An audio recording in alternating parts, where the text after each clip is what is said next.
ها؟ وصلنا خلاص. حاضر يا نادية.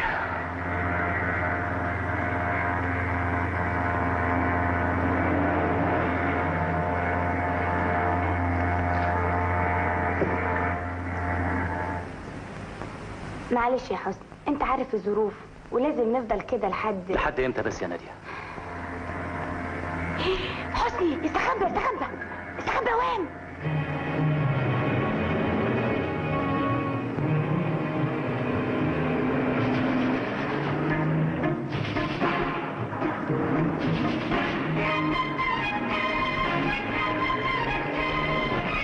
الحمد لله على السلامة يا نادية هاني. اهلا سيد بيه، ازاي صح؟ في حاجة في العربية ممكن نساعدك؟ ميرسي قوي، متشكرة جدا. سلام عليكم.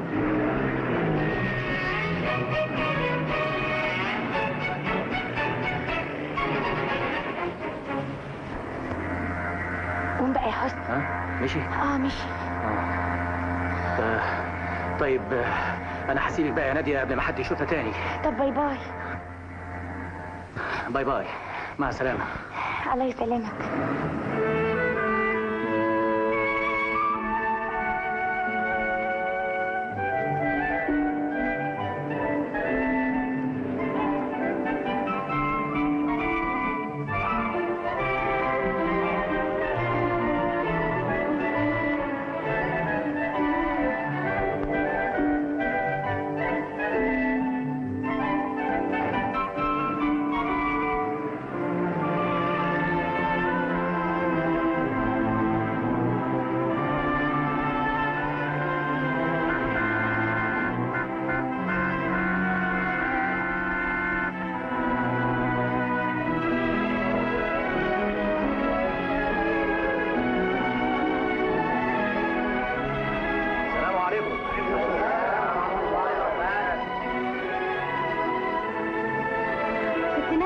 الحمد لله على السلامة. ازيك يا زين؟ ان شاء الله تسلمي يا ست. نادية ماما، الحمد لله على السلامة يا بنتي. وحشاني وحشاني يا ماما. اهلا نادية. اهلا بابا. الحمد لله على السلامة يا نادية. من فضلك من هنا ورايح انا اسمي الأستاذة نادية. عال ألف مبروك. بس نجحت بدرجة ايه؟ نادية يا شاكر افندم، ليسانس آداب قسم اجتماع بدرجة مقبول. يا ستي. اهلا رافت. قرب بارك لبنت عمك. الحمد لله على السلامة. ازيك يا رأفت؟ بقى نجحت؟ طبعا. ألف مبروك. أيوة كده عشان تفضلي معانا بقى. ازيك يا طنط؟ خلاص يا سيدي، اهي نادية جات لك ايه عشان تبطل تخوتني كل يوم والتاني. هتيجي امتى يا عمي؟ مالها غابت كده ليه يا عمي؟ اهي جات لك اهي يا سيدي، يلا شد حيلك بقى. عن اذنكم. على فين يا ماما؟ هروح اشوف الطباخ عمل ايه. قولي لي يا ستي، ناوية تعملي ايه بالليسانس؟ فكرية. مالك يا فكرية؟ لازمته ايه الكلام ده دلوقتي؟ وفيها ايه لما نفرح الولاد بكلمتين؟ انا قلت لك 1000 مرة ان نادية مستحيل تتجوز رأفت ابن اخوها. وانا قلت لك 1000 مرة ان نادية مستحيل تتجوز علي ابن اختك. انا مش قادرة افهم ايه اللي مش عاجبك في علي؟ وانا مش قادر افهم ايه اللي مش عاجبك في رأفت. ماله ابن اخويا فكرية؟ وماله ابن اختي يا شاكر؟ عجيبة. انا قلت كده وبس. اهلا سعدتني. ازيك يا عم براء؟ الله يسلمك، الحمد لله على السلامة. الله يسلمك. لا ده انت بقيت شباب اهو. بنفسك. ابويا مش هنا ولا ايه؟ هنا جوه. اتفضل اتفضل يا ابني. ابوي الحمد لله على السلامة يا ابني. الله يسلمك يابا. مالك يابا؟ رايد ليه؟ ما فيش يا ابني، دي حاجة بسيطة. جالك دكتور؟ جبت دكتور يا عم ابراهيم؟ على ايه يا ابني؟ الطبيب هو الله. ما تتكلم يا عم ابراهيم، ايه الحكايه؟ ما انت عارف يا باشمهندس البير وغطاه، هو المعلم مغاوري حواليه ايه غير المتاعب. وبعدين يا ابو راعي ما قلنا ملوش لزوم الكلام ده. ماله مغاوري يا عم ابراهيم؟ الحكايه يا سيدي ان المركب اللي المعلم نزل عليها ابوك غرقت بيهم وهم بيصطادوا في وسط البحر، وغرق معاها مسعود وسنوس وحمدان، وابوك الحمد لله ربنا نجاه. مسعود غرق؟ لا حول ولا قوه الا بالله. عمره كده يا ابني، الله يرحمه بقى. وليه ما كنتش عاوز تقول لي يابا؟ الحكايه ما تستاهلش يا حسني، يعني هي دي اول مره تغرق الفلايك بالرجاله. وازاي انتوا راضيين بالحكايه ديت؟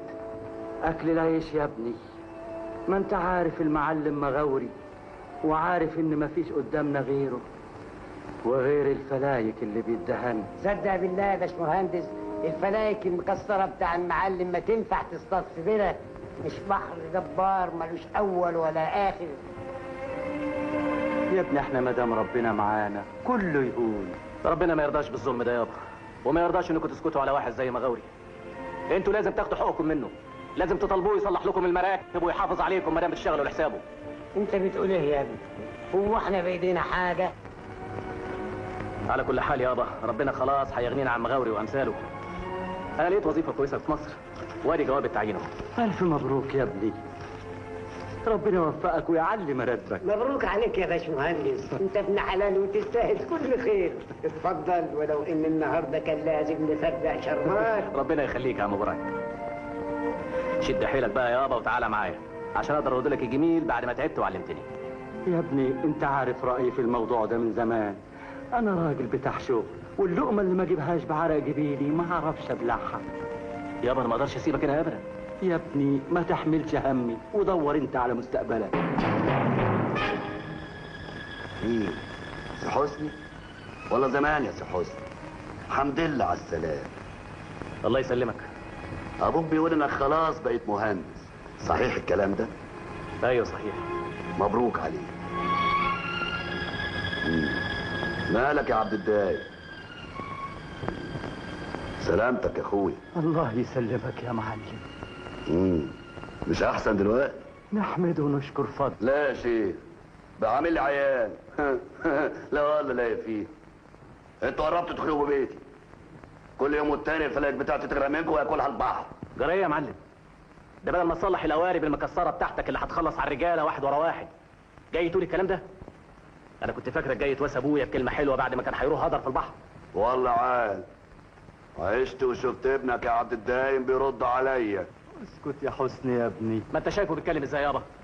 اذا كان مش زعلان على الرجاله اللي ماتوا من تحت راسه، ما بيفكرش في اولادهم واهاليهم هيعملوا ايه بعديهم. كل اللي جاي يدور عليه الفلوكه المكسره اللي غرقت في البحر. كويس كده يا عبد الدايم، ابنك يهني وانا في بيتك ويرد عليا قدامك كمان. معلش يا معلم ما تزعلش منه، حقك عليا انا. خلاص ما قلتليش انت هتسدد تمن الفلوكه اللي غرقت ازاي؟ ربنا يقدرني يا معلم. انت بتقول ايه يابا؟ هو انت اللي كنت غرقتها؟ مش كفايه ان ابويا مش بيطالبك بتعويض له والاهالي الناس اللي غرقت بسببك؟ اسمع بقى يا شاطر، انت تخرج من الموضوع ومالكش دعوه بيه. انت اللي تسكت وتخرج من هنا حالا. بره. بره.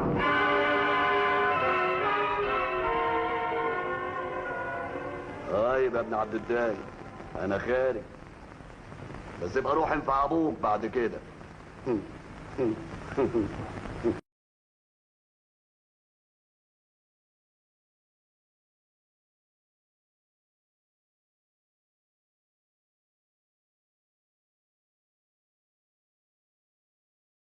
اسمع يابا، انا وريتك جواب التعيين اللي جاني وكنت جاي اخدك عشان نسافر، لكن بعد اللي شفته دلوقتي انا اللي هقعد هنا. تقعد فين يا باشمهندس؟ قصدك ايه يا ابني؟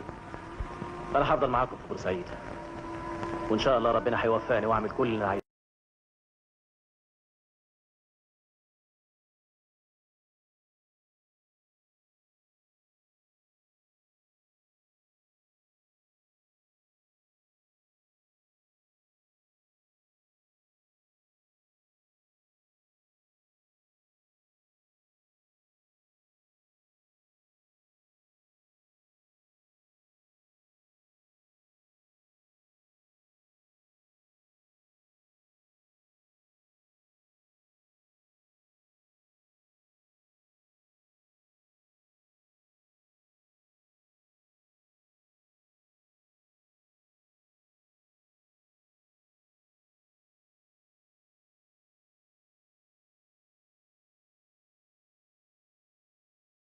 هو ابراهيم ابن مسعود تاخدوه تغرقوا راخد لما غرقت ابوه. ابعدوا عني بقى، ابعدوا عني. معلش ده امر ربنا. ربنا ينتقم منكم يا ظلمه، ربنا ينتقم منكم. صحيح ربنا هينتقم من الظالم اللي كان السبب في غرق جوزك. قوم يا ستي قومي، العياط مش هيجيب نتيجه ابدا. قوم يا ابراهيم تعالى معايا. قوم يا ستي قومي.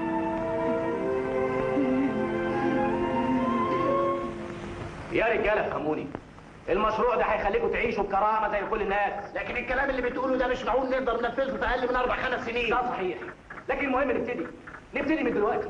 وانا اول واحد يساهم في الجمعيه، انا وابويا عبد الدايم. يا عم سيبنا في حالنا، حد بيناكب فينا. يلا بينا يا جدعان. يلا يا جدع اهو. انتوا نسيتوا اهالينا واخواننا اللي راحوا في البحر، نسيتوا مسعود وسنوس وحمدان وقبلهم نسيتوا حالكم تبقى ازاي لما المراكب تتكسر بيكم في البحر. نسيتوا ولادكم لما بيباتوا الليالي على الشط ومستنيينكم مش عارفين اذا كنتوا هترجعوا لهم ولا لا. والله صدقت يا سي حسني. وفيه ايه يا جماعه؟ فيه ايه لما نتحد مع بعض ونشتغل لحسابنا؟ واحنا بس معانا حاجه عشان نعمل جمعيه. هي لازم تكون حاجه كبيره، اي حاجه تنفع. اللي عنده حلق في ودن مراته، غويشه في ايد بنته، شبكه زياده، شويه خشب، كل ده نقدر نبيعه ونعمل مركب بثمنه. مركب واحده نبتدي بيها. مركب واحده هتنفع بايه بس؟ نتحرك، نتقدم خطوه واحده، وما دام حطينا رجلنا على اول السلم لازم هنوصل لاخره. والمركب تكبر وتبقى اسطول، يبقى عندكم اسطول صيد ملككم انتم، مش ملك مغاوري لوحده. احنا نقدر على المعلم مغاوري ده، كان يمسحنا من الدنيا. يمسحنا. مغاوري من غيركم ما يسواش بصله. ده انتوا الصيادين، انتوا اصحاب الصنعه. هو محتاج لكم دلوقتي اكتر من اي حد تاني، وما يعرفش يشتغل من غيركم ابدا. يلا كلنا نحط ايدينا في ايدين بعض ونشتغل، وبعون الله هتطلع علينا الشمس ونشوف النور اللي اتحرمنا منه طول العمر.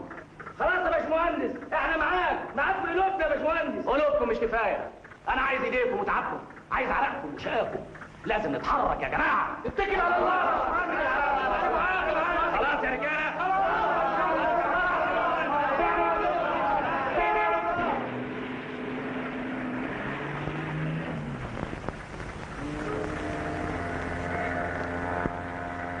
قول لي من فضلك، اقدر اوصل للترعه الحلوه منين؟ الترعه الحلوه؟ شوف يا ستي، توصلي عند السكه الحديد وتمشي من جنبها في شارع الجمرك لحد كوبري الرسوه، تعديه تلاقي نفسك في طريق القناه، على ايدك اليمين الترعه الحلوه. متشكره قوي يا ريس. مع السلامه.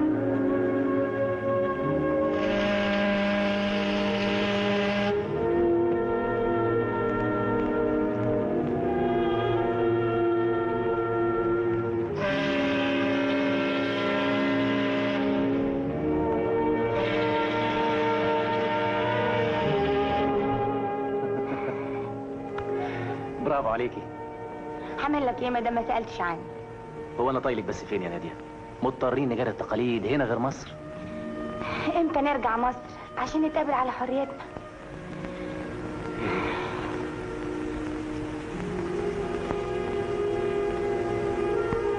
اوه، مالك يا حسن؟ انا مش راجع مصر. ليه، حصل حاجه؟ فاكره المشروع اللي كلمتك عنه؟ مشروع البكالوريوس؟ ايه ماله؟ انا خلاص قررت انفذه هنا ببورسعيد، لانه مكانه الطبيعي لازم يكون هنا. بس ده تنفيذه صعب وعايز امكانيات كبيره. معلش، كل شيء يجي بالتدريج. انا اتفقت دلوقتي حالا مع الصيادين على تكوين جمعيه تعاونيه، وهنبني اول مركب قريب. تبني ايه؟ ابني مركب. مركب؟ مركب. ما تعرفيش المركب اللي تمشي في البحر دي وتصطاد سمك؟ فيها ايه دي؟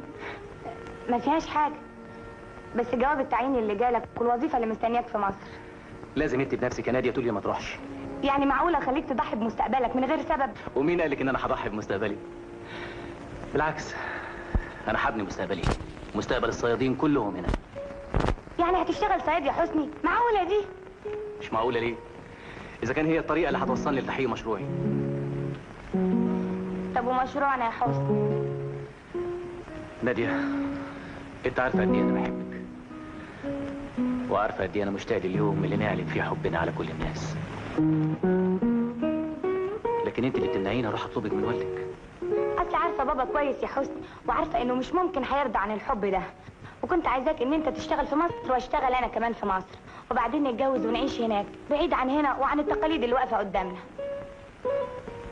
مش ممكن، مش ممكن اسيب بورسعيد واسيب ابويا واسيب الصيادين بعد اللي شفته من ظلم مغاوري والبؤس اللي عايشين فيه بسببه. بس انا اللي هدفع الثمن يا حسني، لان طول ما احنا هنا مش هنقدر نشوف بعض الا سرقه. معلش يا ناديه، نصبر شويه وتاكدي ان احنا هنلاقي الفرصه المناسبه اللي اقدر اخطبك فيها من والدك. فكر شويه يا حسني، انت مش ممكن هتلاقي وظيفه زي اللي في ايدك. هي فعلا وظيفة مغرية، أنا ما بقولش حاجة، لكن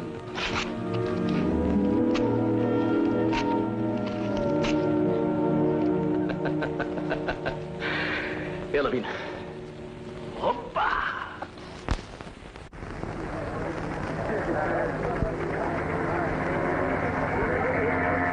بتعمل ايه يا عم بورع؟ ما حدش نازل على العروسه غيري.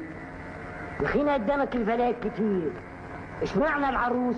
العيال عاوزين كسوه يا عم بورعي، والعروسه وش السعد عليا. عرفت تغلبني يا فتيحه، حلال عليك العروس. كتر خيرك. المعلم.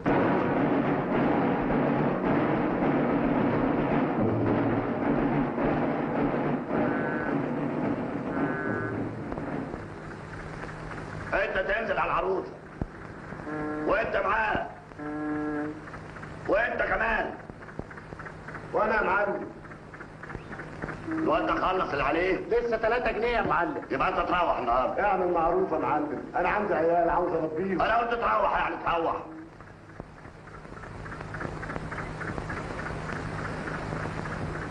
وانت ايه اللي جابك قدامي دلوقتي؟ وانا اقدر استغنى عنك يا معلم. لكن ايه رايك بقى؟ انا استغنيت عنك خلاص. يلا غور من وشي. يا معلم والفلوس اللي عليه وحق الفلوكه اللي غرقها. خلاص ل 60 ده. بس ما تنساش يبقى تسحب الباشمهندس بتاعك في ايدك وانت بتشحط على البيبان. اطمن يا معلم.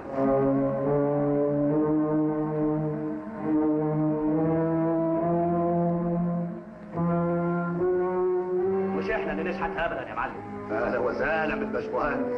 ايه جاي تتوسط لابوك؟ ولو انا خلاص طردته، هسيبهولك عشان تعملوا قائد للاسطول بتاعه. انا مش جاي عشان ابويا يا معلم، انا جاي عشان مغاوري، عشانك انت نفسك. عايزك تكون قدوه للرجاله بتوعك وتساهم معانا في الجمعيه التعاونيه. انت بتخرب بتقول ايه يا جدعان؟ رجاله مين اللي بتتكلم عنه؟ الرجاله دول الرجاله اللي عارفين كويس انك بتستغلهم وتاكل حقوقهم، وانك هتقضي عليهم واحد ورا واحد في سبيل اطماعك. انت بتتكلم عن الرجاله دول؟ لكن انا بتضاعف. انت كنت بتتعلم علشان تطلع مهندس ولا عشان تعمل محامي للصيادين؟ انت يا جدع انت قول له عليك كام ليا؟ 7 جنيه يا معلم. وانت 4 جنيه يا معلم. وانت يا جدع هناك 6. وانت 3 جنيه يا معلم. وانت يا عبد الدايم قول لابنك عليك كام ليا؟ 13 جنيه يا معلم. وانت عليك كام ليهم؟ فلوسك اللي في البنك، العمارات اللي بنيتها، المراكب اللي بتنزلهم عليها، كل دي اموالهم هم، جمعتها من عرقهم وشقاهم، وبدل ما تعايرهم دلوقتي بديونهم القديمه رد لهم الفلوس اللي نهبتها منهم طول السنين اللي فاتت. يا رجاله يا رجاله اتكلموا بصراحه وقولوا له انكم خلاص صحيتم وطلبوا بحقوقكم وانكم مش عاوزين تشتغلوا معايا بعد النهارده. ايه؟ ما انتوا سامعين ولا ايه؟ ما تتكلم يا جدع انت اهو. ما تردوا على ابن عبد الدايم. وانت ما ترد على ابنك يا عبد الدايم. معلش يا معلم، حسن لسه طايش، لسه ما تلطمش زي حالتنا.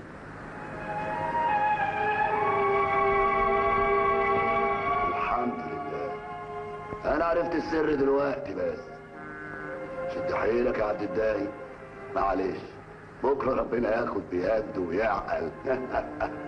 لا حول ولا قوة إلا بالله. طب عليا النعمة يا معلم، أنا كنت فاكره عاقل. يا خربقون الطلال بيتكلم عنك.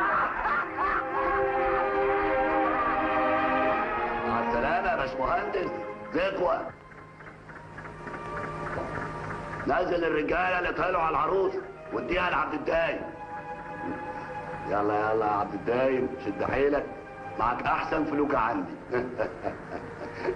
وأنا يا معلم أنت قلت لي انزل على العروسة. أنت تروح لعروسة البحر. ناديه انا باين عليا اني مجنون. مجنون؟ جاوبيني يا ناديه، ايه الكلام الفارغ اللي بتقوله ده يا حسني؟ امال ليه كل واحد اكلمه يسيبني ويمشي؟ كلمني انا وانا هفضل اسمعك طول عمري. ايه اللي مضايقك بس؟ عاوز انقذ اهلي من الظلم، عايز اخلي كل واحد فيهم يضمن مستقبله ومستقبل ولاده. ومين قال اللي يعمل كده يبقى مجنون؟ هم قالوا لي كده بتصرفاتهم معايا. حتى ابويا راخر خزانه. وانت ما كنتش عارف يا حسني انك هتتعب مع ناس زي دول؟ بس مش للدرجه دي. لا، للدرجه دي واكتر كمان، لحد ما يفهموك. ايه ده حاجه عايز افهم. انا حاولت اقنعهم بالمشروع بتاعي اللي انت عارفاه. ما تنساش ان دول ناس غلابه، ومعظمهم عنده اولاد يخاف عليهم. تصوري يا ناديه ان راجل واحد بس يقدر يسيطر على كل الناس دول. انا متاكده انك هتنتصر عليه. تعرف المركب يا حسني؟ مركب ايه؟ المركب. ما انتش عارف المركب البتاعه دي اللي بتمشي في البحر وتصطاد سمك. قصدك ايه؟ ايه، يظهر عليك انك نسيت. انت مش كنت قلت لي انك هتبني مركب؟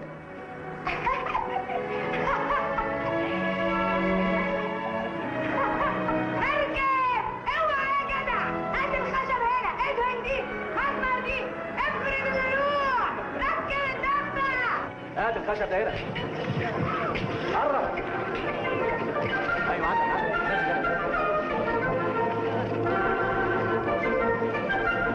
يلا يا رجاله، همه شويه همه شويه. مش راح تتغدى يا باشمهندس؟ ايه؟ انت جوعت يا عم برعي؟ لا ابدا، بس شايف ان النهارده عملنا الاكل. حاضر يا سيدي حاضر. السلام عليكم يا باشمهندس. نعم. اشتروك السلام الاول يا باشمهندس. انت عايز ايه؟ مش كفايه خذلتني انت وزملائك قدام مغاوري؟ اتفضل يا باشمهندس. ايه ده؟ 70 قرش كنت محوشهم عشان اتجوز.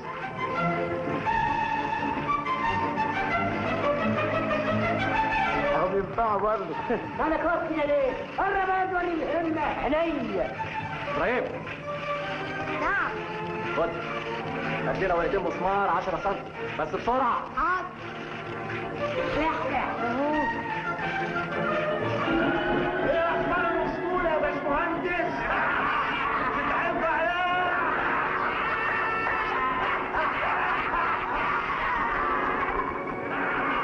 بتحب عليا؟ دش سيبك منهم، خليك في شغلك.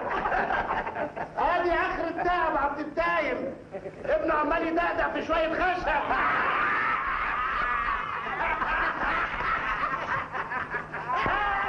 ده انا يا باشمهندس. معلش اشتغلوا انتوا. احنا احسن حاجه نعملها اننا ما نردش عليهم لحد المركب ما تخلص ويشوفوها الرجاله اللي ما كانوش مصدقين وهي بتصطاد في وسط البحر. على رايك يا باشمهندس. يلا هما يا رجاله. اضرب تاني يا اسطى. حاضر. كمان منين؟ يا ستي مفيش حد قدامنا، اضرب لمين بقى؟ بس اضرب، مالكش دعوه.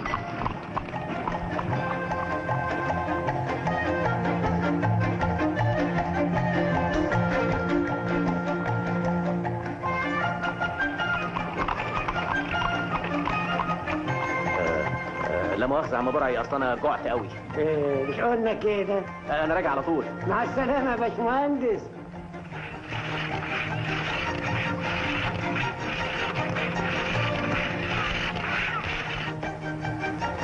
اطلع يا اسطى، انت تلميذ لعب.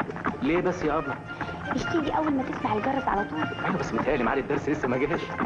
يظهر انك ما خلصتش الواجب اللي عليك. حرام عليك، بقى المركب كان كده امبارح. فعلا باين عليك اشتغلت جد النهارده. انت لسه شفت حاجه؟ وحياتك كلها اسبوع وتكون بتصطاد في البحر. اسبوع؟ برافو، يعني على ما اكون رجعت لك. ليه انت ناويه تسيبيني ولا ايه؟ اسيبك؟ ده بعدك، انا وراك والزمن طويل. امال ايه الحكايه؟ بس مشوار صغنن قد كده في البحر. اصل بابا طالع رحله صيد ومصمم ياخدني معاه بمناسبه نجاحي، وان جيت للحق انا ما كنتش عايزه اروح، لكن معلش اسبوع يفوت حالا على الاقل عشان تفضل المركب. على راحتك يا ناديه، بس اوعي الرحله دي تطول اكتر من اسبوع. ما تخافش، هتحالك حاجه. طيب يا ناديه، اشوفك بخير. طيب ايه اللي جابك هنا؟ انا راح اجيب المسامير. مسامير؟ انت لسه ما رحتش اجري.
مالك يا ناديه؟ سبتينا قاعده لوحدك ليه؟ سرحانة مع قناة السويس، عمالة أتخيل المعروف اللي بتأديه للعالم والخير اللي بتنقله من الشرق للغرب ومن الغرب للشرق. فعلا، ولو حققت في مية القناة هتحس بالثمن الباهظ اللي احنا دفعناه عشان نخدم العالم. هتحس بمئات الألوف من العمال المصريين اللي ماتوا هم بيفحتوها. على العموم مفيش حاجة من غير ثمن.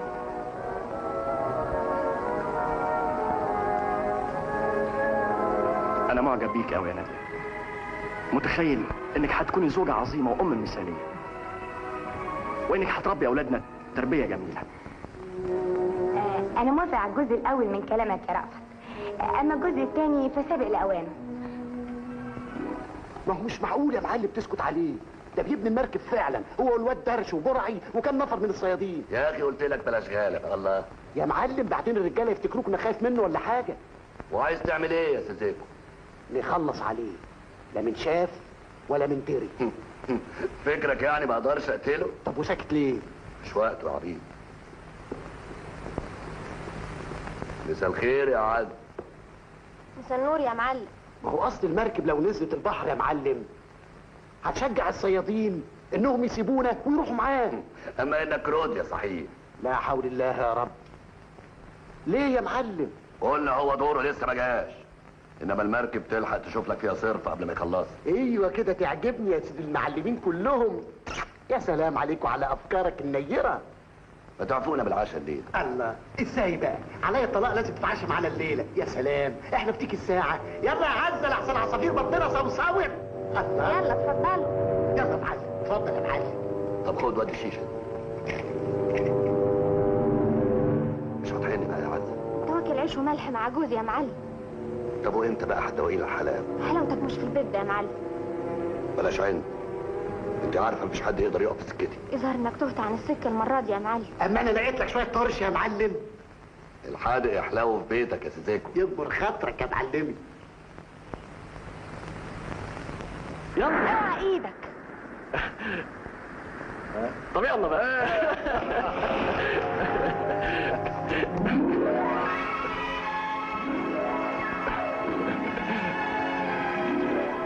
حاجه عجيبه، اما ناس ما عندهاش تفكير. في ايه يا عم؟ شايف القوارب اللي هناك دي؟ مالها؟ بقى معقول ان قوارب صغيره كده تعرف تصطاد حاجه هنا في وسط البحر؟ افرض قامت الريح وهاج البحر، بيعملوا ايه دول؟ وايه اللي جابهم هنا؟ قله عقل من اصحابهم. الحتت اللي زي دي ما يقدرش عليها الا مراكب صيد كبيره، مراكب ميكانيكيه ما تتاثرش بالموج العالي. بتقول ايه يا بابا؟ بتكلم على صيد السمك وبقول انه محتاج لمراكب ميكانيكيه كبيره.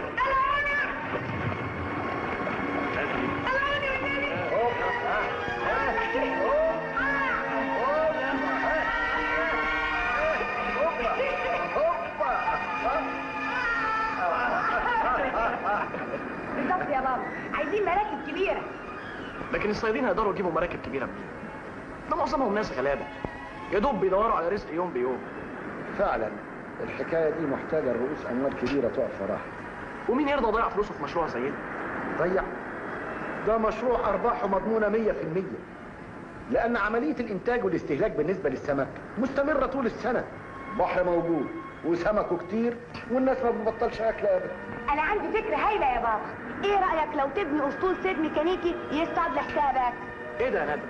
عايزه تشغلي عم في صيد السمك على اخر الزمن؟ يا خبر يا بابا، ازاي انت ما فكرتش في الحكايه دي من زمان؟ ليه ما يكونش عندك اسطول صيد كبير كبير قوي يشتغل عليه كل صيادين البورسعيد ويمسح البحر كل يوم رايح جاي ويغرق الدنيا بالسمك ويغرقك فلوس يا بابا؟ والله فكره وجيهه يا رافع. يعني خلاص يا بابا هتعمل اسطول؟ والله انا يا بنتي لو كنت لسه في شبابي لكنت نفذت المشروع ده فورا، لكن دلوقتي المسؤوليات كترت عليا زي ما انت عارفه. هو انت فاضل الكلام ده يا عم؟ سيبونا بقى من الموضوع ده ويلا حضروا لنا السنانير احسن داخلين على الجد. ايه يا اخويا ده؟ قوم يا اخويا.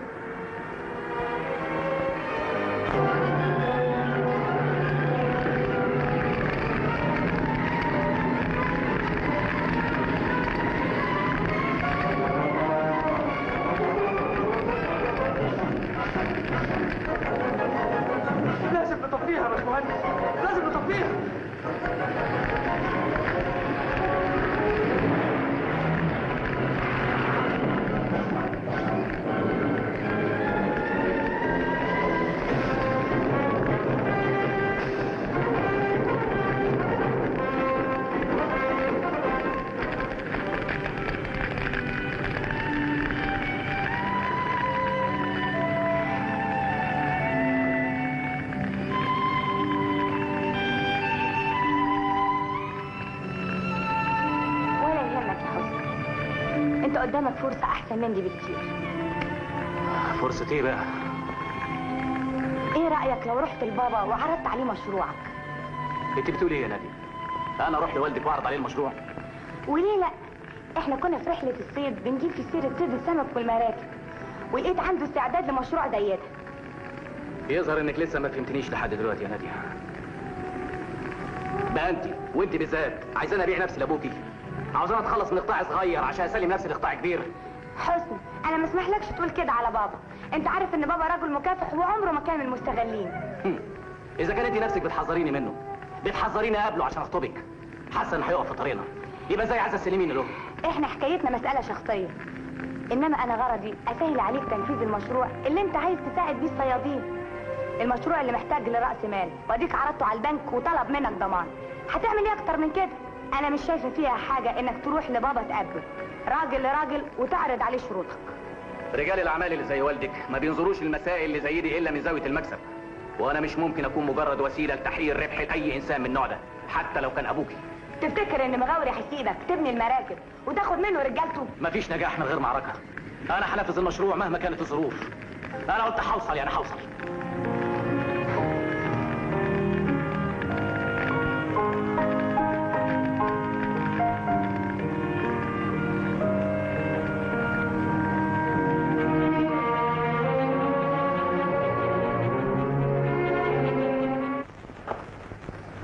المذكرة دي تتكتب بسرعة عشان شاكر بيمضيها. حاضر، اتفضل يا استاذ. شكرا.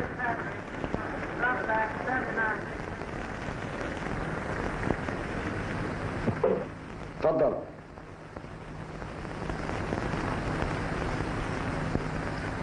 اتفضل. شكرا.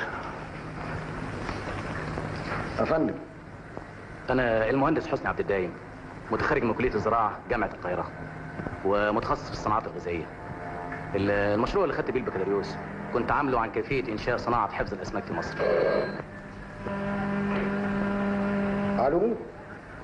ايوه يا اكسلانس، يوم الجمعه الساعه 8 توصل مارسيليا. ايوه في مكان للشحنه كلها، احنا في خدمتك. مع السلامه. المشروع ده أنا درست جميع إمكانياته ولقيته ناجح جدا، وأمل دلوقتي في سيادتك إن... الو.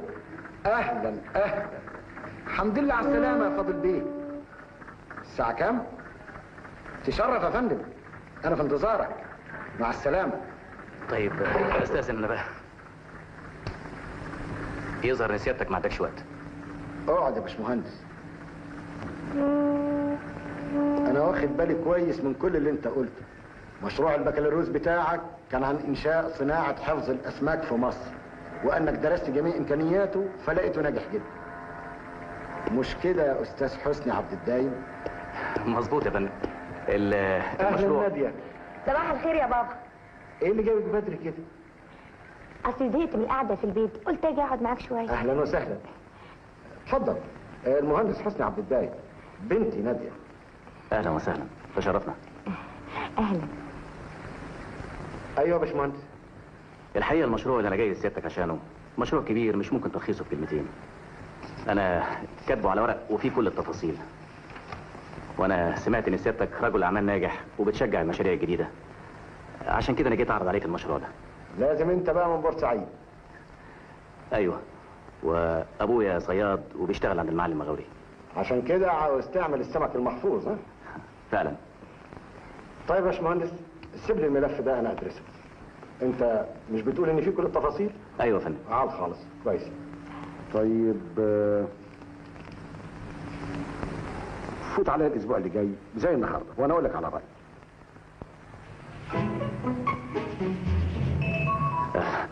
متشكر قوي يا فندم. طيب مع السلامه. رفاق مدموزيل. مع السلامه يا استاذ زهدي.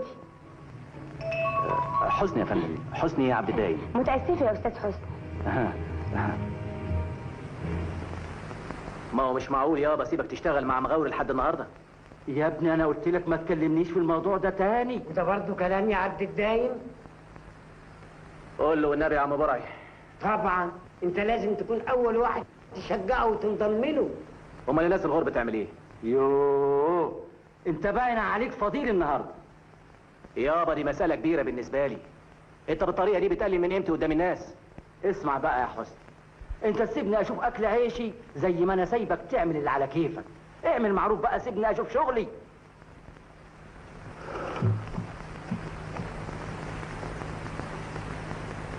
حد يعمل كده يا راجل؟ سبحان الله، حتى انت كمان يا ابو رعي. اصل مش معقول كمان تقف ضد ابنك وتشتغل مع الراجل اللي بيحاربه. بقى يا ابو رعي، ما انتش عارف انا بعمل كده ليه؟ لا يا سيدي مانيش عارف. فكرك ان مغاوري هيفوت لحسني وقفته في وشه قدام رجالته؟ طب وانت ايه اللي هتعمله يعني؟ على الاقل اقدر اعرف هو مخبي ايه لابني، وربنا يقدرني احوش عنه شره. لا يا شيخ، طب لما انت عارف الحكايه كده ما فهمتش ابنك على الحقيقه ليه؟ انا عارف ابني كويس، حسني راسه ناشفه ومهما قلت له مش هيسمع كلامي. امال يعني ما قدرتش تعرف ان مغاوري هيحرق المركب ليه؟ معلش، اهي اراده ربنا بقى، بس انا كده اسلم لابني. اللي تشوفه.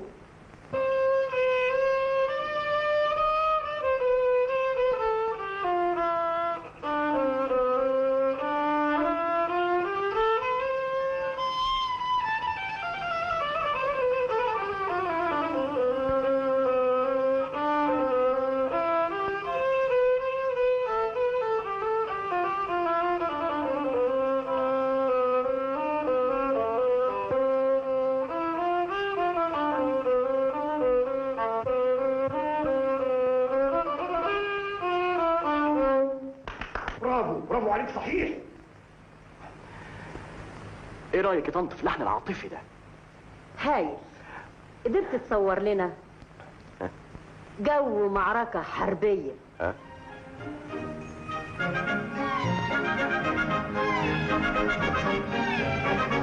الله، انا باين نسيت الفايل بتاعي جوه، اما اجيبها.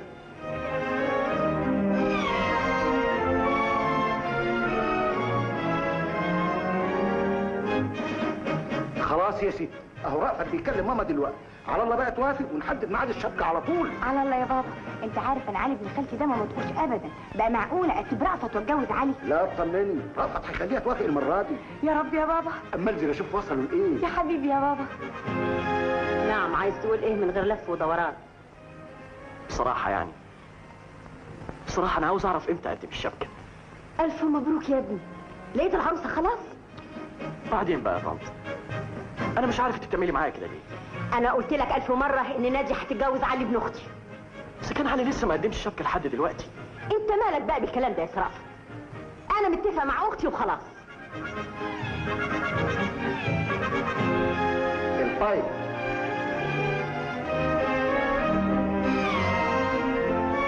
ايه؟ عملت ايه؟ مفيش فايده. خلاص يا ستي، انا قلت له مفيش فايدة، خليه يحل عنك بقى. على الله يا ماما، انت عارفه ما تقش رأفت ده ابدا. بقى معقوله اسيب علي واتجوز رأفت؟ لا اطمئني، ما انتش هتتجوزي غير. يا رب يا ماما. الله يبارك فيك يا فندم. بس اتعشم يا حسني انك تشتغل بنفس الحماس اللي كنت بتتكلم بيه. حكيم في ناس كتير خيالهم اكبر من قدرتهم على التنفيذ. اطمن يا شاكر بيه. نتكلم بقى عن مرحلة التنفيذ. مش احسن نأجل بنا الاسطول لحد ما نمشي شوية في المصنع؟ انا ليا راي في النطار يا شاكر بيه. ايه هو؟ اننا اذا ابتدينا الاسطول والمصنع مع بعض فطبيعي الاسطول هيخلص الاول، فنقدر ننزله البحر ونستفيد من دخله في بنى المصنع. ما عنديش مانع. انت يظهر عليك مستعجل قوي. انا الحقيقه مش ممكن انسالك جميلك ابدا ده يا شاكر بيه، لا انا ولا الرجاله اللي هيشتغلوا معايا. وبمناسبه الرجاله، انا شايف بدل ما نديهم اجره يوميه نعملهم بنظام المشاركه في الانتاج. تقصد ايه؟ اقصد ان نديهم نسبه مئويه من الدخل عشان يحسوا المشروع ده بتاعهم فيشتغلوا اكتر ويجيبوا نتيجه كبيره. وايه النسبه اللي تشوفها؟ والله اعتقد ان تلت الدخل نسبه معقوله برضه. اللي تشوفه يا باشمهندس، انا دايما بحط مصلحه العامل في المرتبه الاولى، لاني بعتبر العامل هو دعامه اي صناعه. انا متاكد يا شاكر بيه ان الروح دي هي اللي هتوصلنا للنجاح اللي احنا بنسعى اليه. على خيرة الله، ابتدي وربنا يوفقك. متشكر يا شاكر بيه، متشكر جدا.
خد يا عم برعي. ربنا يخليك يا باشمهندس.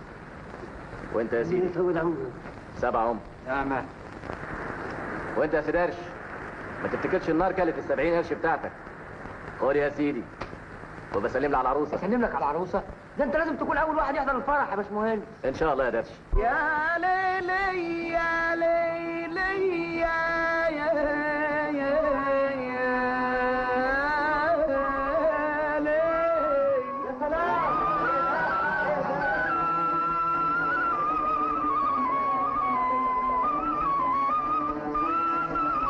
يا عيني يا ليلي يا ليلي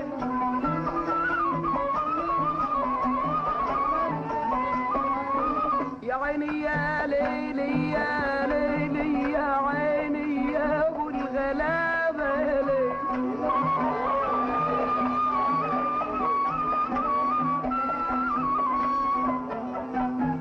عملت صياد سمك، عملت صياد سمك، عملت صياد سمك وصد السمك غية والبنبطية يا ماليهم ملاغية وطرحت شبكي في بحر الغرام غية.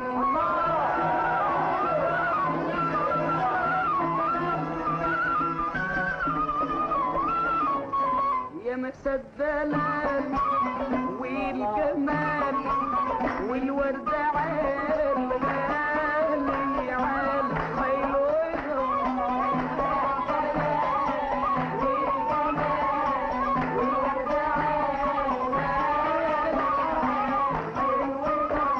طرحت شبكي في بحر الغرام غير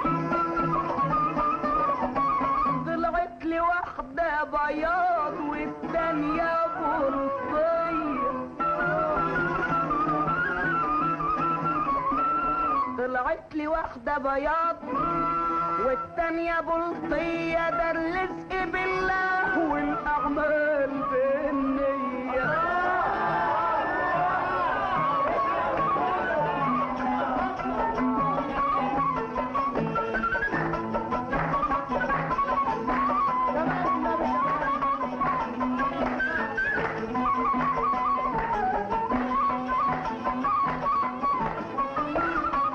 يا ما شاء الله علينا يا ما شاء الله سنة نادية وكل علينا.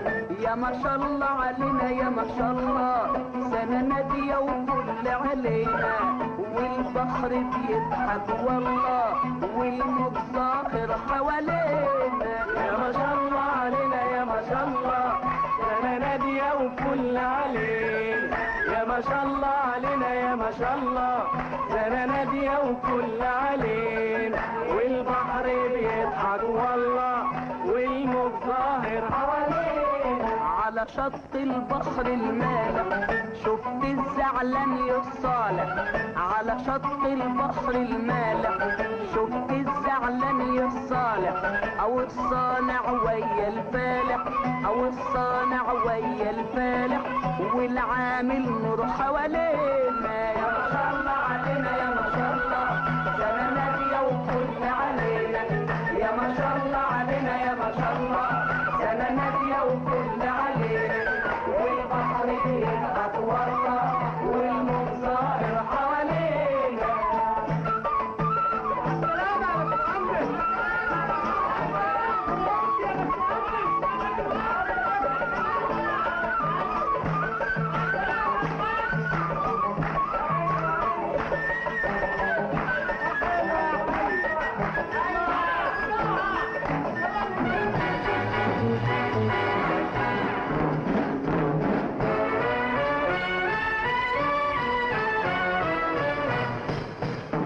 على العموم هي كانت فكرة ناجحة انك بنيت الاسطول الاول عقبال المصنع. ان شاء الله كلها كام شهر ويخرج انتاج في السوق. يا راجل قول كلام غير ده. سكات الالات يا دوب نصها بس هو اللي ركب. انا عندي وعد يا شاكر بيه بس بشرط. شرط ايه؟ لما اشغل المصنع يبقى لي سهره حلوه زي دي. لكن تفتكر أظن مش معقولة نقعد نتكلم في الشغل طول الليل. عندك حق. قومي بينا احنا نشوف شغلنا. ماليش مزاج أرقص الليلات يا رأس. قومي يا بنت ارقصي مع خطيبك.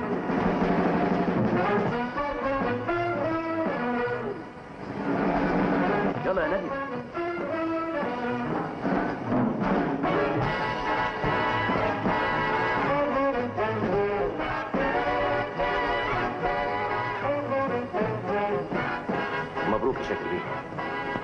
كنتش عارف الانسه ناديه مخطوبه. الله يبارك فيك، عقبالك. متشكر.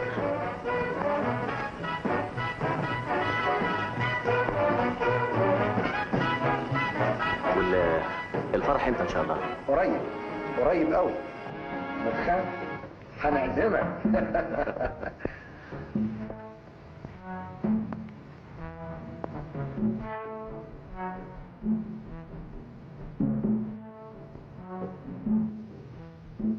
ما قلتليش ايه اخبار الرجاله بتوعك؟ حسني. ها افندم؟ بقول ايه اخبار الصيادين؟ مبسوطين قوي. استاذن انا بقى. استاذن ازاي؟ احنا لسه قاعده مع بعض يا راجل. معلش، اصل انا جاي من البحر التعبان.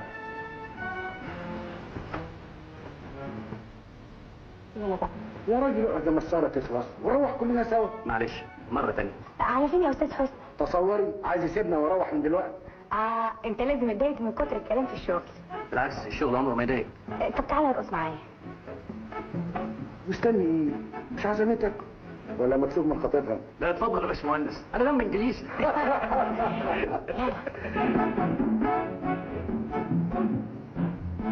اوعى تصدق يا حسني، ده بابا كان بيهزر. حسني، انت ما بتردش عليا ليه؟ انت ايه خبيت عليا انت؟ ابدا والله، انا ولا مخطوبه ولا حاجه. دي حكايه هبقولها لك بعدين. امتى؟ بعد ما تتجوزي؟ يا سلام يا حسني، انت مش قادر تفهمني. فعلا انا ما كنتش قادر افهمك، انما دلوقتي فهمت كويس قوي. اذا كان على كلام بابا وماما يبقى انا مخطوبه الاثنين، لرأفت ابن عمي وخالد ابن خالتي. اذا كان على كلامك تبقى مخطوبه ل3 مش 2. وبعدين بقى يا حسني، مش طريقه تفاهم ابدا دي. دي طريقتك اللي احنا كنا ماشيين عليها. دلوقتي طريقتي انا اللي هتمشي. يلا بينا. ها، ازاي حال الشغل؟ خلاص المكنه التانية قربت تركب. واخبار الصيد؟ يمكن ننزل بكره ولا بعده. لكن مش حقك تفضى انت بقى للمصنع؟ ما انا ناوي اعمل كده، بس لما انزل مره ولا 2 مع الرجاله عشان قلبهم يجمد وما يخافوش من مغاوري ورجالته. ما تقعد، واقف ليه؟ اصل كنت عاوز حضرتك في مساله. بس اوعى تكون حلمت بمشروع جديد. الحقيقه هو حلم فعلا، بس تفسيره في سيادتك. خير؟ انا نويت اتجوز. كده؟ الف مبروك، انت تستاهل كل خير. بس عاوز من سيادتك طلب بسيط. ايه؟ عاوزك تيجي معايا نطلبها من والدها. انا على استعداد يا ابني، بس مش تقول لي اسمه ولا عاوز تاخدني كده من باب للطاق؟ اسمه شاكر بيه علام.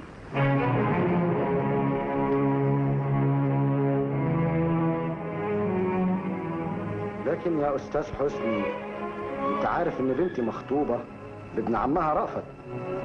بس بيتهيألي ان انا ما شفتش دبله في ايد المدموزيل ناديه. لازم تعرف يا باشمهندس ان العائلات الكبيره بتتعامل في حالات كتير بكلمه شرف بس. افهم من كده ان ناديه، متاسف، المدموزيل ناديه لازم تتجوز رأفت؟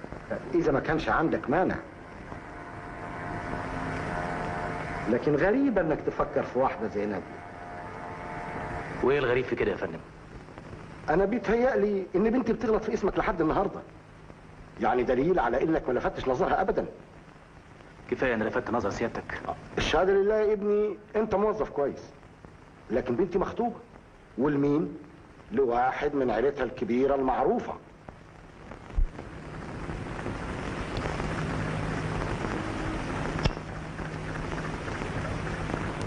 قلت لي انك نازل البحر بكره. لا، بعد بكره يا فندم. اهلا ناديه. صباح الخير يا بابا. صباح الخير. ازيك يا استاذ زهدي؟ انت مش هتحفظي اسمه بقى؟ اسمه حسني. حسني عبد الدايم. عن اذنكم.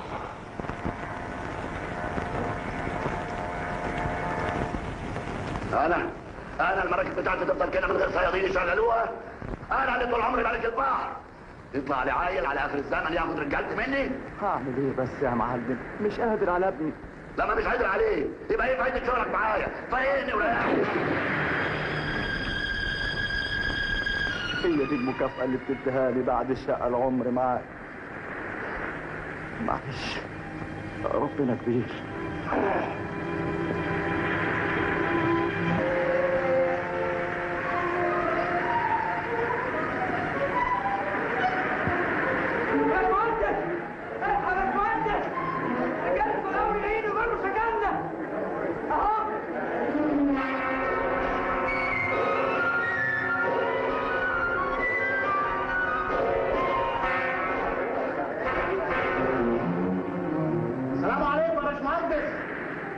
عليكم السلام.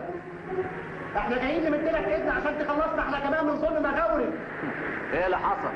ما كنتوا حبايب. اللي حصل بقى يا باشمهندس. المهم ان احنا طلعنا غلطانين اللي ما جيناش معاك من الاول. هو معقول نسيب المراكب الكبيره دي ونروح للغول التاني؟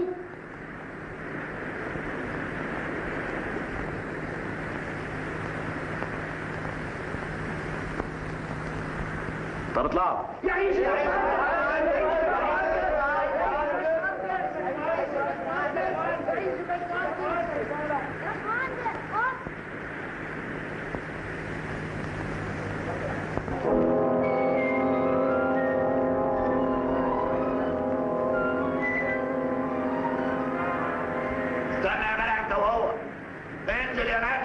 انا مش نادل يا معلم.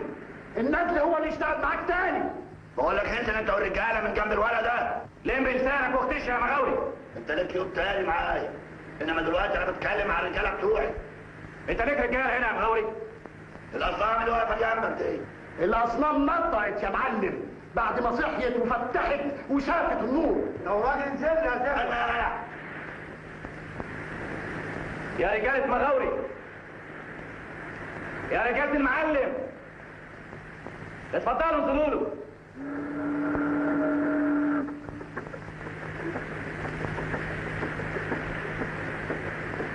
يعني ما حدش نزل؟ طيب يا ابن عبد الدايق، خد لك يومين، لكن وشرفك هخليهم يرجعوا تاني. يلا يا انت اهو. مع السلامه يا معلم.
نادية، ازاي جيت هنا؟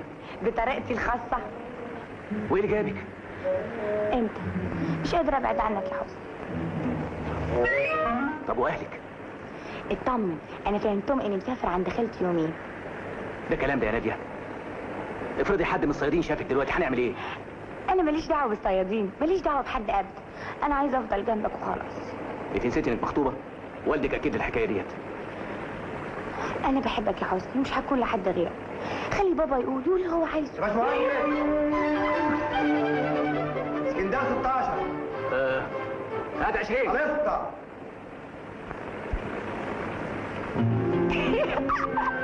يا نادية انت بتجسد سمعتك بنجيك هنا. الله، احنا هنقف 4 3 ايام. 3 بس، ليه ما يكونوش 4؟ 5 6 7 8 9 10 20 100.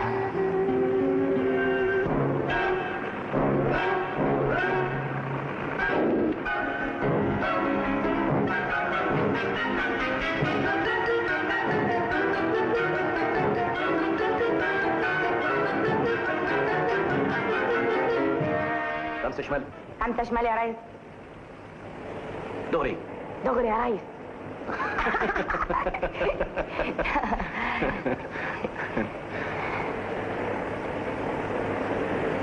تعرف انا حاسه بايه دلوقتي يا حسني؟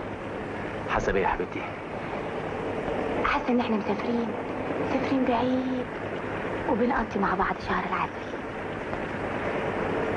طول ما احنا بنحب بعض يا ناديه محدش هيقدر يفرقنا ابدا.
زيكوة ايه ده عامل في نفسك ليه؟ اصل يا معلم قول لي الاول سبع ولا ضرب؟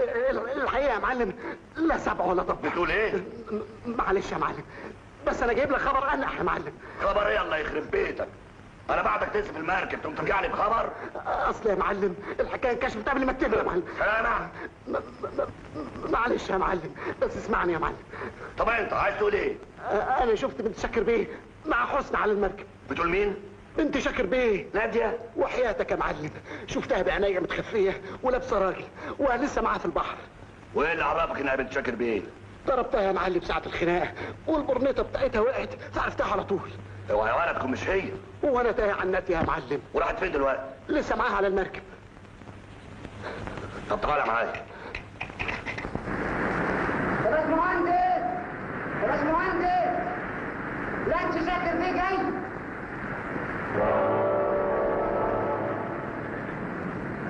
سمعتي بابا جه. ايه بابا جه؟ يا نهار اسود. حبيبي خش لا مش من هنا تعالي. امال فين؟ تحت هيشوفني يلا بسرعه تخبي تحت. يلا وين؟ داير انتوا مش عايز حد يبان.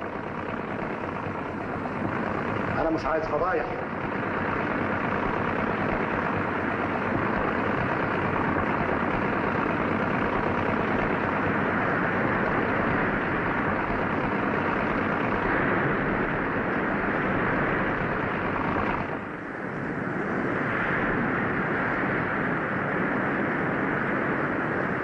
اهلا شاكر بيه. فين بنتي؟ موجوده يا فندم. حد من الرجاله عرف انها هنا؟ لا. طيب انا مش عايز حد يلاحظ حاجه. ها؟ ايه الاخبار؟ كل خير الحمد لله. منطقه قلب بشرف. يا فندم شرف المحفوظ. هي فين؟ جوه.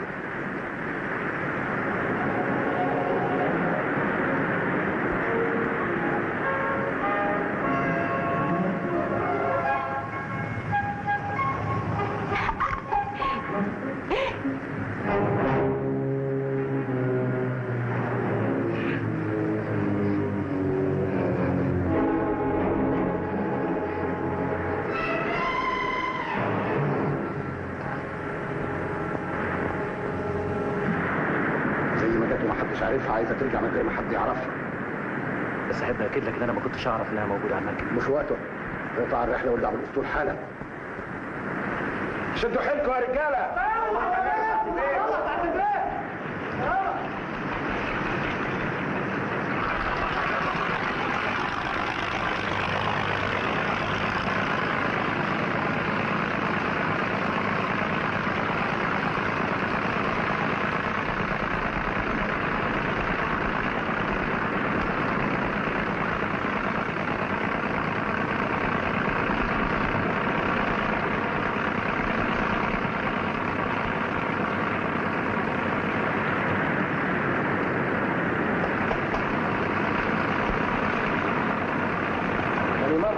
تتكلم عن الناس الاشرار اللي لما تشوف بعينيك. سامع؟ تاني مرة ما تبقاش تتكلم عن الناس الاشرار الا لما تشوف بعينيك. شوف يا فندم انت، كل اللي انا عاوزه منك انك تشوف لك حته تانيه بعيد عني وعن بيتي وعن شرفي. انا عارف انك تقدر تبعدني عن بيتك وعن شرفك، لكن يا شاكر بيه، هل انت واثق تقدر تبعد نادي عني؟ انا متاكد ان ناديه بنتي شريفه ومش ممكن ابدا تسمح لواحد زيك انه يمسك عليها اي حاجه. وانا كمان شريف يا شاكر بيه، مستحيل افكر في اللي انت بتفكر فيه. خلاص بقى يا اخي، اتفضل مع السلامه. واشكرك لانك عرفت ترد لي الجميل اللي عملته فيك. الحقيقه انا ما اقدرش انكر جميلك يا شاكر بيه، لكن سيادتك ما وافقتش على تنفيذ مشروعاتي الا لما سمعت صوت الارقام وهي بتتكلم وتحسب لك المكاسب اللي هتعود عليك منها. افرض ان انا اقتنعت بيك كرجل اعمال ثم تنتهز الفرصه وتسرق مني بنتي. مش انا اللي اسرق بنتك من وراك يا شاكر بيه. انت مش فاكر ان انا طلبتها منك زي اي واحد ما بيطلب البنت اللي بيحبها من ابوها؟ ولو تسال ناديه هتقول لك ان احنا كنا بنحب بعض حب شريف من سنتين بعد ما تقابلنا في الجامعه في مصر. انت كذاب، بنتي عمرها ما عرفتك قبل كده. امشي اطلع بره، انت ما عندكش اي عمل هنا في الشركه. انت ما تقدرش تطردني لان انا والعمال جزء واحد لا يمكن ننفصل عن بعض ابدا. كده؟ طب انا هطردك انت والعمال وهوقف المشروع. بعتيه له استاذ رأفت. مفيش داعي يا شاكر بيه، انا خارج، مش لاني مقتنع بكلامك، لا، لكن عشان احفظ للعمال مجهودها واذاها. واحب اقول لسيادتك انك غلطان عشان بتدخل العمال في موضوع شخصي بيني وبينك.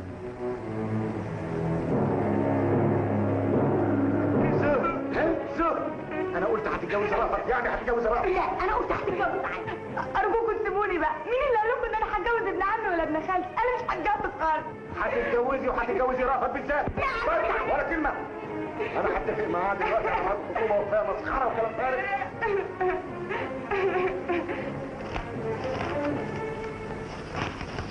وده جواب من مارسيليا، عايزين يحجزوا مكان لشحن 10 عربيات لسفريه يوم 9. افتكر المركب كلها محجوزه بالتاريخ ده، مش كده؟ ايوه يا فندم. طيب اكتب لهم كده واحجز لهم في المركب اللي بعدها. حاضر. انت فين يا راجل؟ فين الدوسيات اللي خدتها من هنا؟ الدوسيات موجوده بس ايه؟ في حاجه؟ العمال اللي بيركبوا المصنع مش عايزين يشتغلوا، والصيادين رفضوا ينزلوا البحر. مش عايزين يشتغلوا ليه؟ بيطالبوا برجوع حسني للشغل. لكن انت مش عايز تقول انت طردته ليه يا عم؟ ما قلت لك يا اخي انه طول لسانه عليا. طب وايه العمل دلوقتي؟ حسني مش راجع واللي مش عاجبه العمال هو حر. طب ما مش عايزين يشتغلوا لما يرجع. عنهم ما اشتغلوا، اطردهم كلهم وهات عمال جداد غيرهم. ايوه نطردهم معلش، لكن نجيب غيرهم منين؟ تصرف يا اخي، اعمل اي حاجه، المهم ما تجيبليش ارتكاز على تاني. طيب.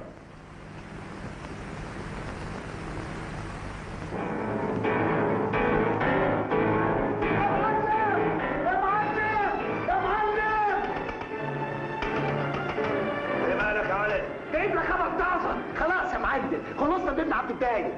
هفهم عليك، قتلته ازاي؟ شاكر بيه هو اللي خلصنا منه. يعني ما ماتش؟ ما خلاص وانتوا زي حياه دلوقتي. اصل البيه طرده هو والرجاله بتوعه وبكره يرجعوا لنا تاني. مش معقول بقى شاكر بيعملها. وشرفك يا معلم طردهم كلهم. المهم احنا نستعد دلوقتي عشان هيجوا لك يتحايلوا عليك ترجعهم الشغل تاني. وانت ايه رايك؟ الراي رايك يا سيدي المعلمين. على كل حال زي بعض نسيبهم ياكلوا عيش بس تعمل حسابك تشغل كل واحد بنص اليوميه اللي كان بياخدها. يا سلام على افكارك يا معلمي. طبعا اذنك بقى لما اروح اقعد باموري. انا عارف.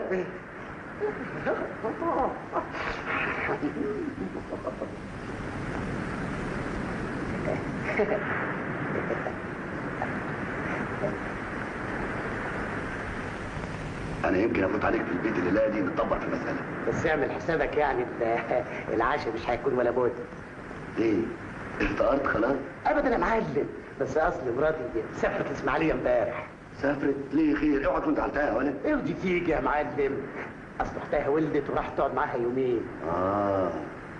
مستنيك الليله يا معلم. اسمع يا ولد. نعم يا معلم. بلاش بقى اصل انا مشغول وكنت ناسي. امرك يا معلمي.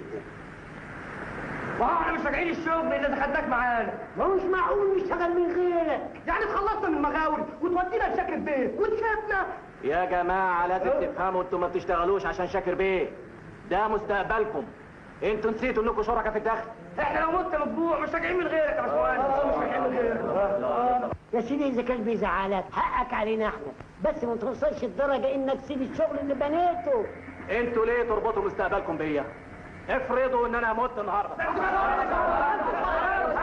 انتوا لازم تعتمدوا على نفسكم وكونوا لكم شخصيه مستقله. ما تخلوش حد يسيطر عليكم. واحنا من غيرك خلينا شخصيه. والله اولاد بكل التوحيد. يلا بقى اتكلوا على الله وارجعوا لمراكبكم. وارجعوا بقى كملوا المصنع. انتوا ناسيين ان بناتكم هيشتغلوا في المصنع بعد ما يخلص؟ وانكم بالطريقه دي بتقطعوا رزقكم ورزق عيالكم كمان. خلاص اذا كان قلبك علينا وعلى عيالنا ما لازم تكون معانا ولا ايه؟ يا جماعه فهموني. انا يعز علي اطلب لكم طلب لكن الامر مش بايدي. اعمل ايه دلوقتي بقى؟ يبقى خلاص خلينا احنا وانت على باب الله.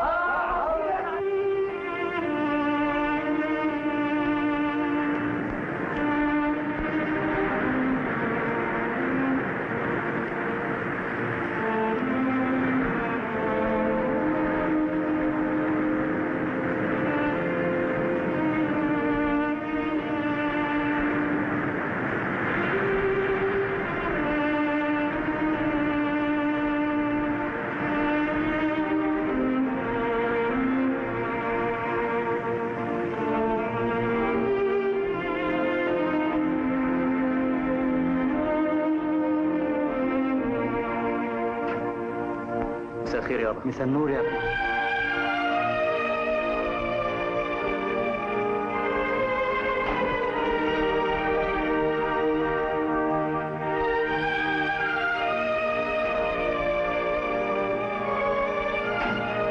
خير يا نبي. حسني هات شنطتك وتعالى معايا. ليه حصل حاجه؟ حصل حاجات كتير، يلا بسرعه. طب بس اعرف ايه الحكايه؟ هنسافر مصر حالا. هنعمل ايه هناك؟ لازم نسيب البلد دي يا حسني ونتجوز ونعيش في مصر. هي دي حاجه عايزه تفكير يا حسني. اصلنا ما كناش متفقين على كده. الصبر ما عادش ينفع دلوقتي. بابا مصمم يعلن خطوبتي على رأفت بعد اللي حصل. بس انت عارفه رايي في المساله دي. مش معقول اسرقك من ورا اهلك يا ناديه. احنا هنفضل نتناقش طول عمرنا. انت عارفه دي انا بحبك يا ناديه، لكن يرضيك اقرب معاكي عشان ادور على سعادتي بعد ما سببت في قطع عيش الناس اللي طوعوني ومشوا ورايا. الناس دول مربي يا حسني، وطول عمرهم كانوا عايشين وراضيين، وكمان هم اللي مش عايزين يشتغلوا. ما اقدرش يا ناديه، ما اقدرش اهدم كل اللي بنيته. لازم اكمل المشوار اللي بنيته معاهم. انا دلوقتي مسؤول عنهم وعن عائلاتهم واولادهم، ومش عاوز اخليهم يكفروا بالامل بعد ما تعبت لحد ما خليتهم يامنوا بيه. يا حسني زي ما بتفكر في غيرك فكر في نفسك، فكر فيا، فكر فينا احنا الاتنين. الطريق دلوقتي مسدود قدامنا ومش هيحلوا غير ان احنا نسافر مصر ونتجوز ونعيش هناك. معلش يا ناديه، احنا ممكن نقدر على نفسنا. يعني اعمل انا ايه دلوقتي بقى؟ بعد ما سبت جواب لبابا قلت له فيه ان انا مسافره مصر عشان اتجوز الراجل اللي حبيته. ارجعي قولي له ان العائلات الصغيره فيها ناس يهمهم يحافظوا على شرف اللي بيحبوهم.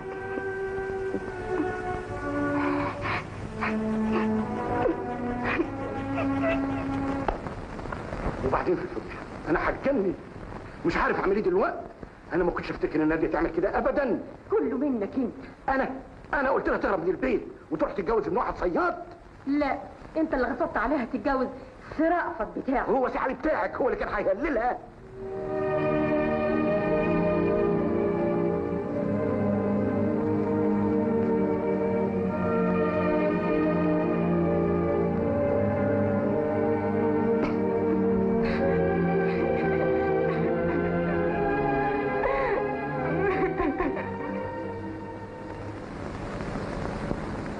تعرف انا بعت لك ليه؟ لانك قدرت فعلا تنتصر على نفسك، ودي اول صفه من صفات رجل الاعمال الناجح. ما يفكرش ابدا في عواطفه اذا وقفت في طريق مصلحته. متشكر. يظهر انك لسه مش واخد بالك. في الحقيقه انا فعلا مش واخد بالي. الحكايه اللي حصلت امبارح اثبتت لي ان اقدر ارجعك تكمل المصنع وانا مطمئن. برضه مش واخد بالي يا فندم. حكايتي ايه؟ انت مش رفضت انك تسافر مع نادية عشان تتجوزه في مصر؟ هي حكت لي على كل حاجه. ارجوك يا فندم تنسى الموضوع ده من اساسه.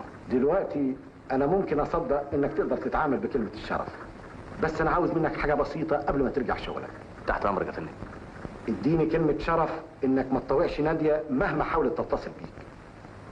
معلش، اصلي انا عارف بنتي طايشه شويه. انا قلت لسيادتك ان الموضوع ده انتهى بالنسبه لي. انا لا يمكن افكر بعد النهارده غير في شغلي ومستقبلي ومستقبل الناس اللي بيشتغلوا معايا. على خيرة الله، بس انا عاوزك تسيب المراكب بقى للصيادين وتفضى انت للمصنع عشان تخلص منه بسرعه. انا كنت ناوي اعمل كده برضه. طيب يا باشمهندس، شد حيلك عشان تعوض المده اللي فاتت. شكرا يا فندم. خلاص يا سيدي، اهو الباشمهندس هيشتغل معانا تاني. كده؟ عن اذنكم.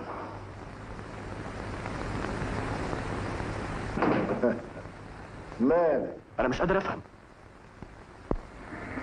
انا فاكر الكلام اللي قلته. انا فعلا ما بطيقش اشوف وش جدع، لكن مش معقول ان انا اخسر الفلوس اللي صرفتها على المشروع. يعني سلمت له؟ ما تخافش عليا، بس انت تلزق له وتحفظ العمليه كويس منه عشان لما يجي يوم وتبقى تعرف تسد مطرحه. يعني ايه؟ الحكايه باختصار ان هسيبه يشتغل لغايه المصنع ما يبدا في الانتاج. وبعدين هطرده وارجعه للشارع تاني. وبعدين ايه العمل دلوقتي؟ اهو رجع الشغل هو والرجاله وراح الامل اللي احنا كنا مستنيينه. ما هو كله منك انت بقى. حته واد زي ده ما انتش قادر تقتله. ما تسيب الناس في حالها بقى يا معلم. يعني هو قتله هيرجع لك الرجاله تاني؟ مش كفايه انه خلاني اطلع البحر واشتغل بنفسي مع شويه الرجاله اللي فاضلين لي؟ على كل حال الشغل مش عيب.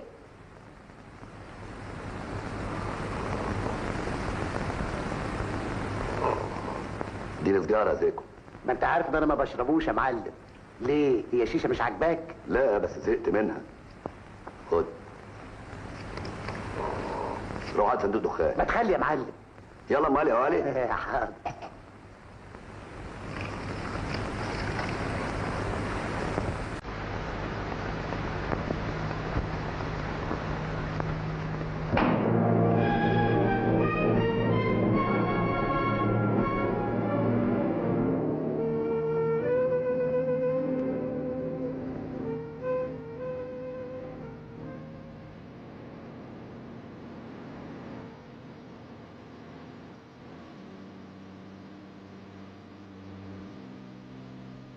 كده يا عزة، يعني لازم تجيب المدة دي كلها في الاسماعيلية؟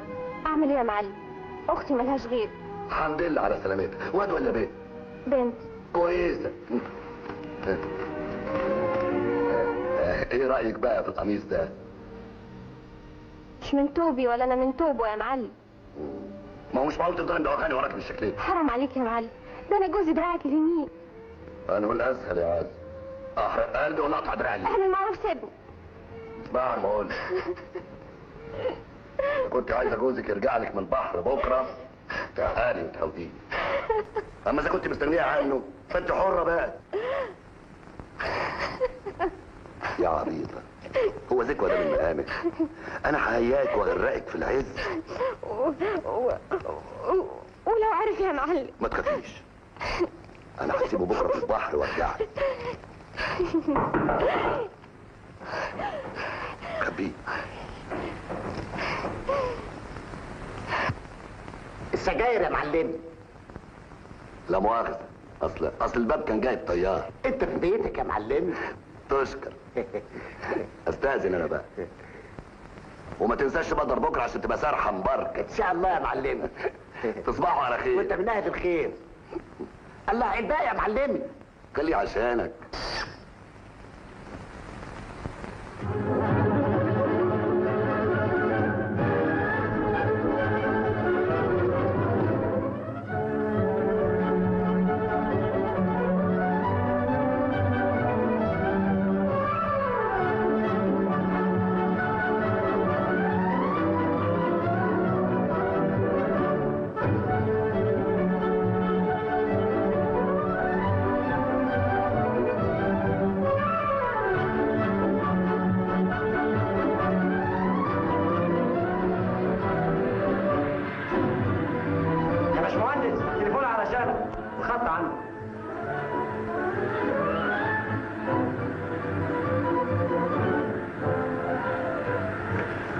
الو.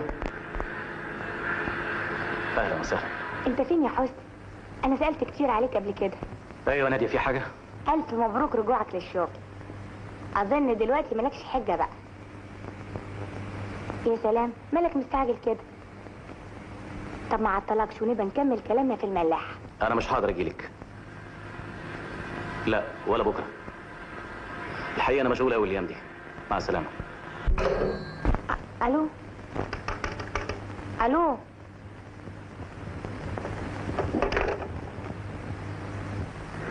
قرب يا ريس علي، قرب. طيب يا زين، انا هسيبك بقى وارجع على المركب التاني. احسن عندي شغلانه مهمه عايز اخلص منها. وده كلام ده يا معلم. احنا جينا مع بعض، لازم نرجع مع بعض احسن. بقول لك مشغول، عندي ميعاد مهم. ما تأجله يا معلم، اكل عيشنا اولى. بلاش غلبه، شد حيلك انت. طيب خد بقى معاك يا معلم، ولا يعني المسألة سرية؟ حاجة اهو انت فهمت، المسألة سرية.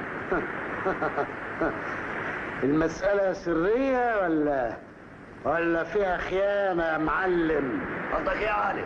قصدي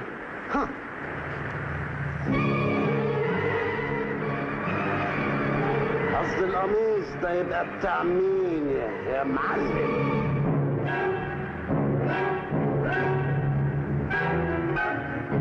عزة قالت لي على كل حاجة. انت يظهر عليك تستغني عن نفسك.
استاذ حسني.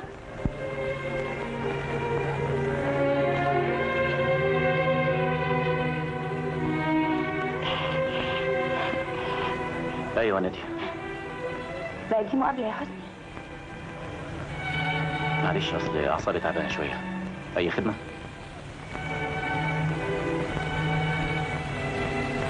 اركب يا حسني. انا تعبان يا ناديه. هنمشي ولا لسه يا استهان؟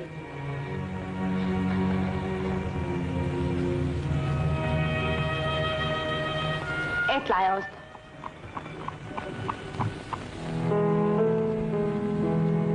ما تروحش بعيد يا حسني وخلينا هنا.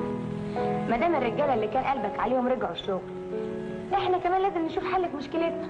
يا ناديه المشكله مش مشكلتي انا وانتي، المشكله مشكله والدك، ومع الاسف هو عارف حلها كويس. بس انت كمان حلها في ايدك، واحنا مش محتاجين لبابا في حاجه. بالعكس انا محتاج له دلوقتي اكتر من الاول. يظهر انك مش مصدق ان بابا هيعلن خطوبتي على رأفت. انا سبق قلت لك ان انا بحب اهلي ورجالتي، ومش ممكن اقدر اتخلى عنهم بعد ما قربت اوصل معاهم للهدف. انت ناسي ان الحب هو اللي وصلك انت وهما للي انتوا فيه دلوقتي؟ انا عارف انك انت ساعدتيني ومقدر جميلك، وعشان كده مش عاوز اهدم النجاح اللي بنيته بفضلك.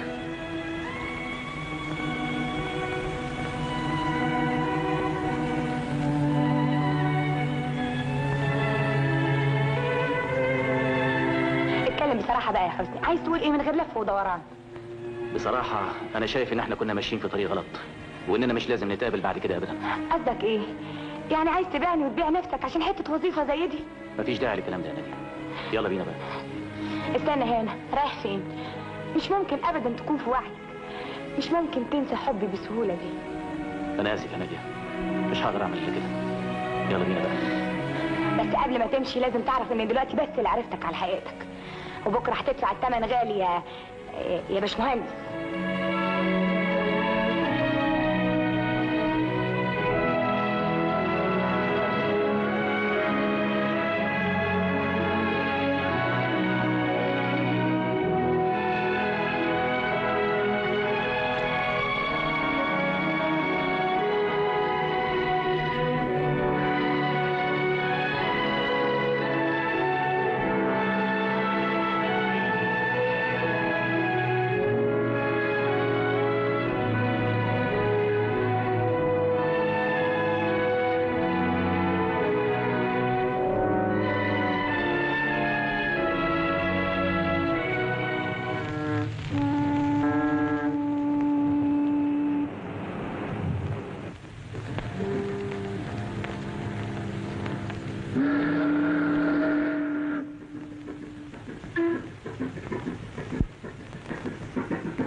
نادية، انت ما رحتيش النادي ولا ايه؟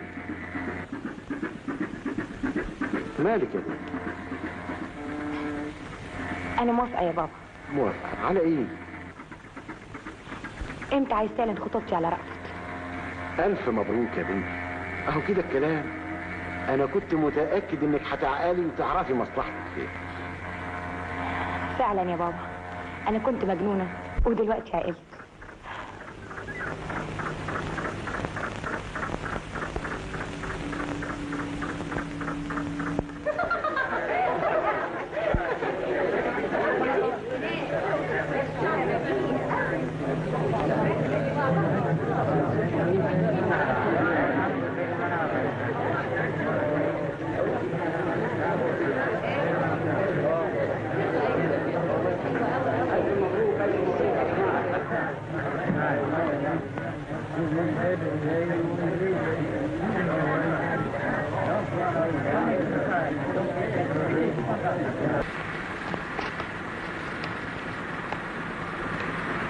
اهلا وسهلا يا ست هاني.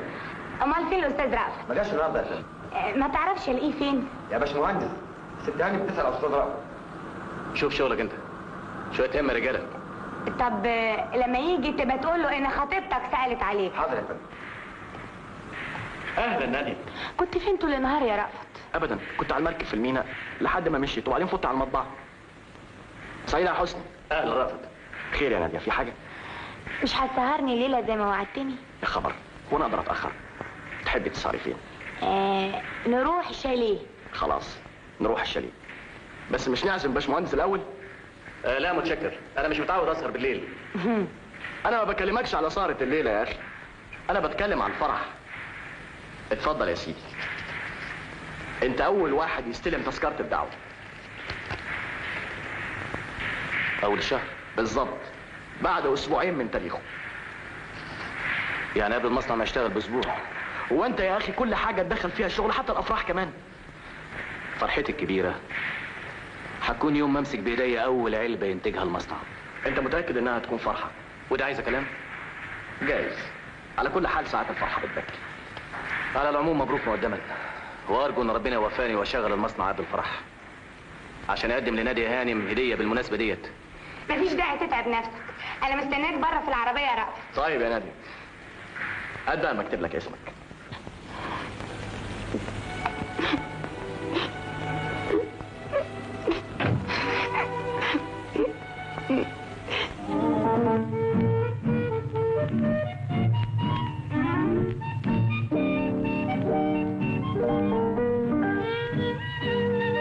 ايه مالك يا نادية؟ كفاية بقى يا رأفت. واحنا لسه رقصنا؟ يلا بينا نروح نعمل ايه؟ رقص يا شيخ.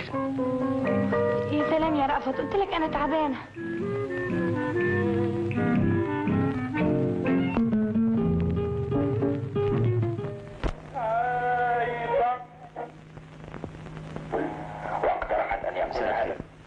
الله، ايه اللي رجعكم بدري كده يا ولاد؟ اعمل ايه؟ نادية ملهاش مزاج للسهر. اصلي تعبانة وعايزة اطلع انام. تصبحوا على خير. ما تقعد يا رفع. لا معلش اروح انا. يا اخي هتروح بدري من دلوقتي، تعال اقعد معايا شويه. تعال. حفظت الشغل كويس وملت ايدك من العمليه؟ اطمن يا عم. يعني مش هتأثر رقبتي بعد ما ترد حسني؟ بس اما نشوف هيقدر يشغل المصنع زي ما قال ولا لا.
أنا سبق وعدتك إني أقدم لك هدية قبل جوازك. ممكن تقبلي دي؟ أول إنتاج المصنع.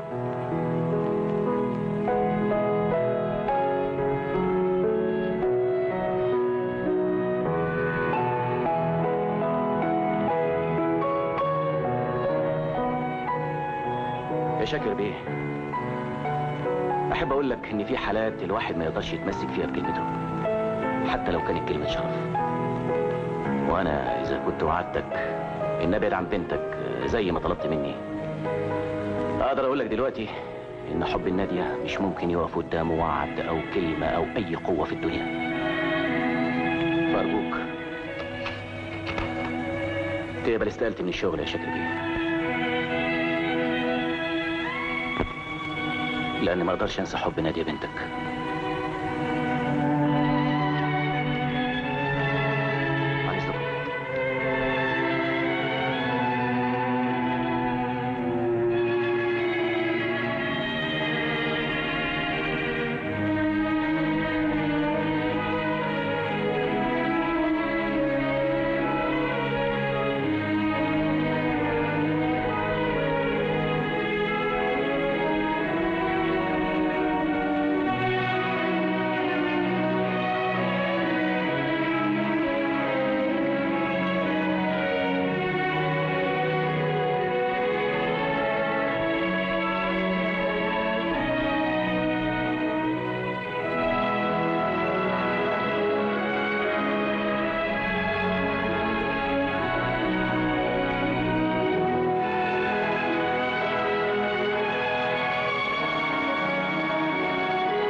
كل حاجة تقدر تقف قدامها إلا الحب.